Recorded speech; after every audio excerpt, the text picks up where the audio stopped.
இன்று இந்தியாவின் மும்பை நகரிலிருந்து கொழும்புக்கு கொண்டு செல்லப்பட்ட போதை மாபியா பாதாளங்களில் ஒரு முகமான அருமஹந்தி ஜனித் மதுசுங்க சில்வா எனப்படும் பொடிலசி போன்ற முகங்கள் குறித்த பரபரப்பு செய்திகளைத்தான் ஊடகங்கள் வாயிலாக பெற்றுக்கொள்கிறார்கள். இலங்கை தீவை அதகலப்படுத்திக் கொள்ளும் பாதாளங்களில் ஒரு முகமான இந்த முகம் இன்டர்போலால் சிவப்பு எச்சரிக்கை பிடியாணை பிறப்பிக்கப்பட்ட நிலையில் அந்த பிடியாணைக்குரிய பொடி லசி எனப்படும் சின்ன லசியை கடந்த சில மாதங்களுக்கு முன்னர் தனது மண்ணில் இந்திய பிரியனரின் பாதுகாப்பு படையினர் மடக்கியிருந்தார்கள்.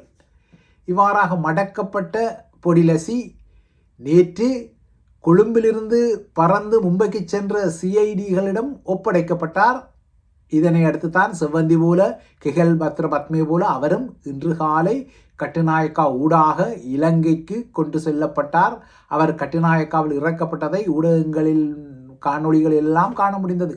இலங்கையில் இருந்து பாதாள முகங்கள் பாக்குநீரினை கடக்கும் வழக்கப்படியே பொடிலசியும் கடல் வழியாக இந்தியாவுக்கு தப்பிச் சென்று மும்பை பாதாள உலகில் பதுங்கி இருந்தாலும் இந்திய அதிகாரிகளால் அவர் தூக்கப்பட்ட பின்னர் இன்று அதிகாலை ஸ்ரீலங்கன் ஏர்லைன்ஸ் விமானத்தில் மும்பையிலிருந்து அவர் கொழும்புக்கு கொண்டு செல்லப்பட்டு இப்போது சிஐடியின் பிடியில் இருக்கிறார்.